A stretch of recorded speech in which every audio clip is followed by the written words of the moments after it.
Our final inductee is remembered as one of the most exciting junior middleweight fighters the sport has ever seen.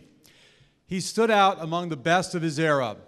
He was born in Kampala, Uganda, where he embarked on an outstanding amateur career, winning a medal in the 1976 Junior World Championships, gold, and a silver medal at the 1980 Olympic Games in Moscow. He turned pro in 1980 and moved to England, where he became a protege of longtime trainer Mickey Duff. After a number of wins in Europe, he moved here to Tampa to begin working with Florida Boxing Hall of Fame trainer Jimmy Williams. He became a local favorite and an international star. His fierce punching power led him to an unbeaten record and #1 ranking, but none of the junior middleweight champions at the time would take him on. In order to secure a title shot, he had to move up in weight. In 1986, he took on the middleweight champion. At the time, Marvelous Marvin Hagler was the best pound-for-pound fighter of the day. He stood toe-for-toe with the Marvelous One, giving as much as he received. The weight difference eventually took his toll. The fight was stopped in the 11th round, but to this day, many will tell you it was the toughest fight of Hagler's career. He fought for a vacant junior middleweight title against Dwayne Thomas, but suffered a broken eye socket when Thomas thumbed him in the 3rd round. But as it turned out, the 3rd time was the charm. He won the Junior Middleweight Championship of the World with a first-round knockout of René Jacot in 1989. He retired from pro boxing in 1999 with a final record of 42 wins, 7 losses, 1 draw, 39 wins by way of knockout. His 26-fight knockout streak in a row stands as the longest in boxing history.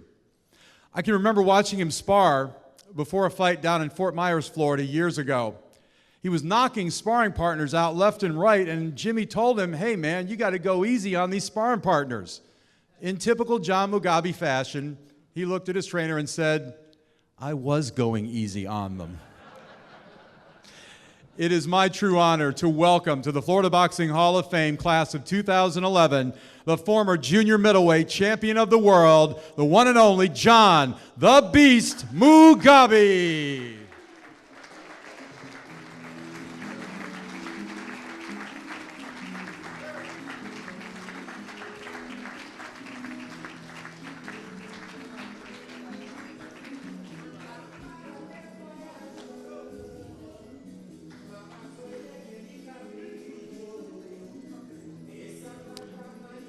Ladies and gentlemen, joining John on stage is his longtime friend, Charles Nigan. Please welcome him to the stage.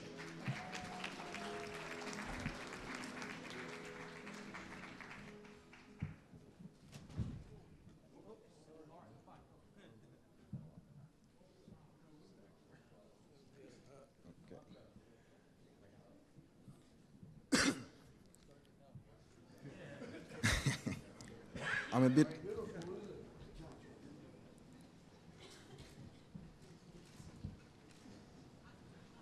Ladies and gentlemen, I'm really honored to be here today to support John on his induction here.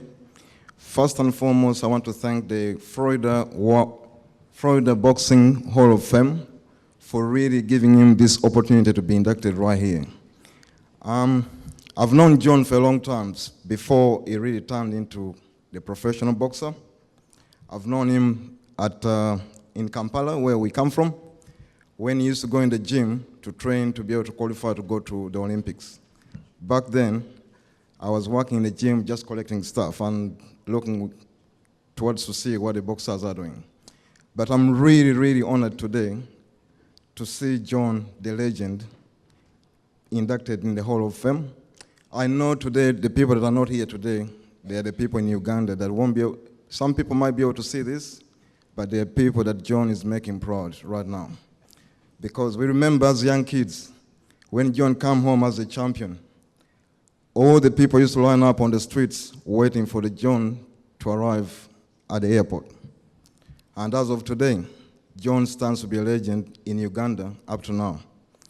I know a lot of people in Uganda, they phoned in this morning saying it's night over there, and they were passing in congratulations to John for being inducted in the Hall of Fame here today. John is known to a lot of people as a fighter and a champion, but to a lot of people as well, he's known as who John is. Now, a lot of people don't really go down to that level to see who John is. But John, in Uganda, people look at him as someone that's really made boxing in Uganda the #1 sport. And as you'll see, you might have heard lots of people come from Uganda. They are always looking for promoters to help them to further their career. I won't be taking up much of your time, but I want to thank the people that have made John who John is today, and the people that have turned John to the world stage like everyone knows him. John would like to thank his trainer, Jimmy Williams. To see John as the beast, you actually sing John Williams and John as one. So let's give him a round of applause.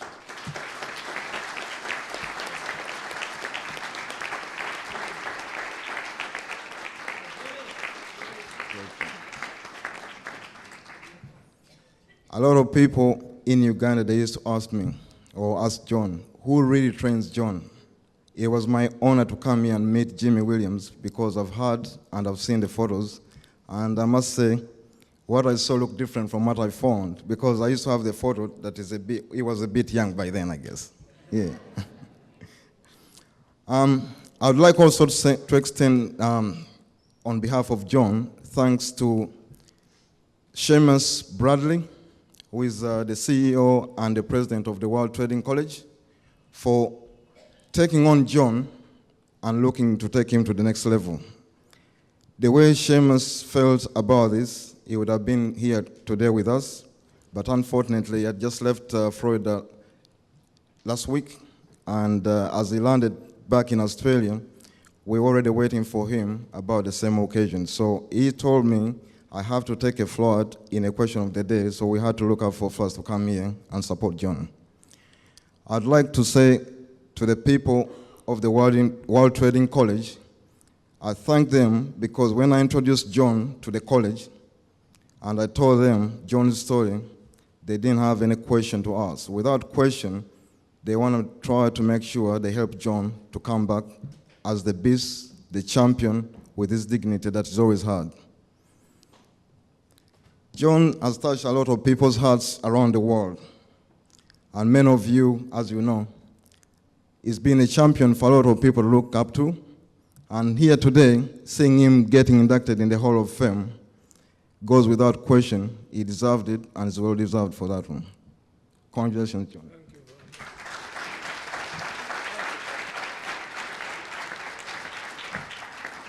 you. Well, I won't be saying that too much, but maybe I might get a little bit of a word here. This is Tampa, Florida. This is where it is born. This is where I born at.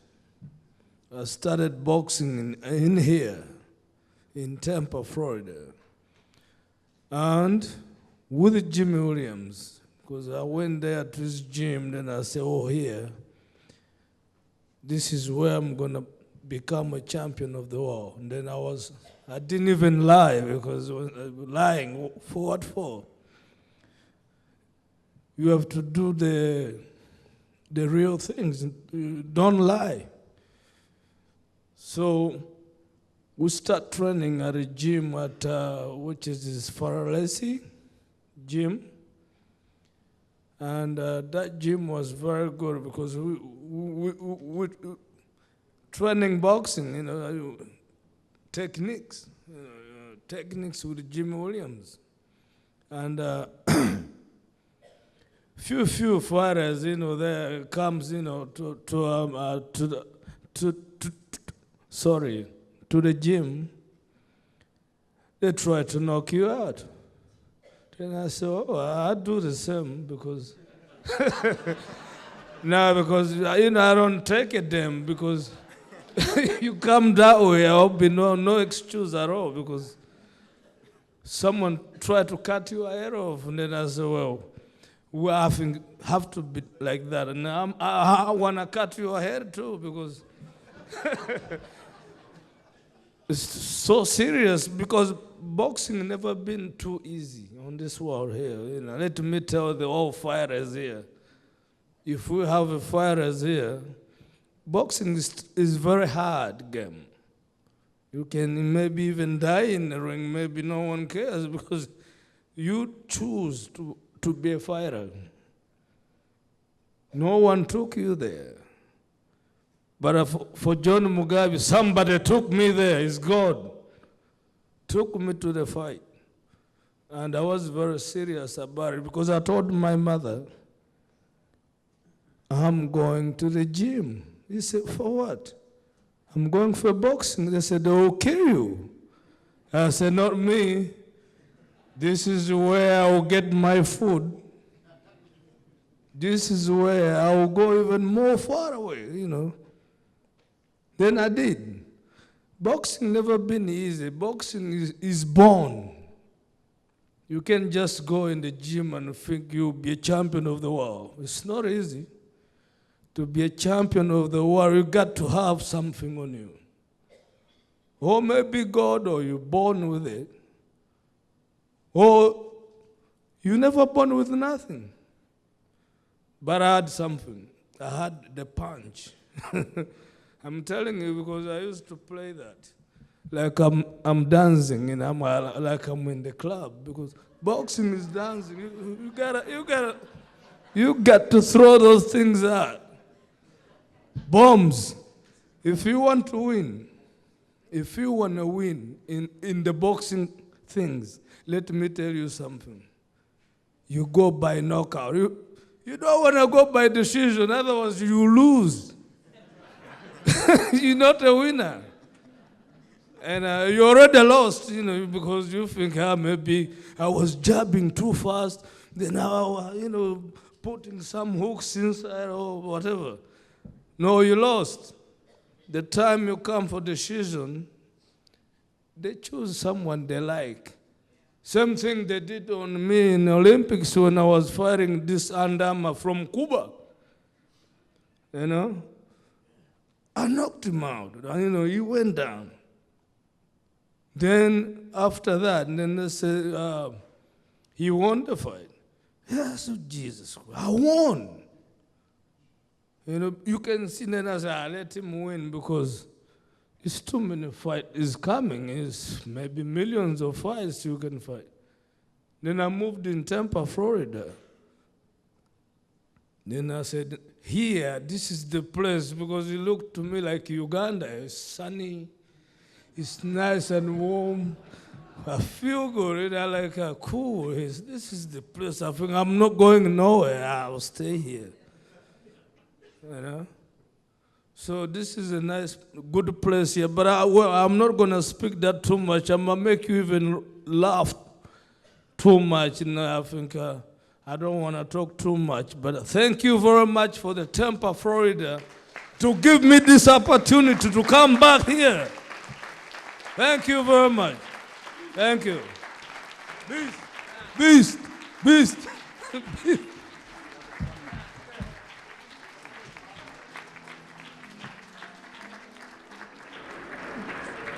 Here's a little bit of trivia for you. The fight between Hagler and Mugabi was the first televised event on Showtime. The date of that fight, March 10th, 1986.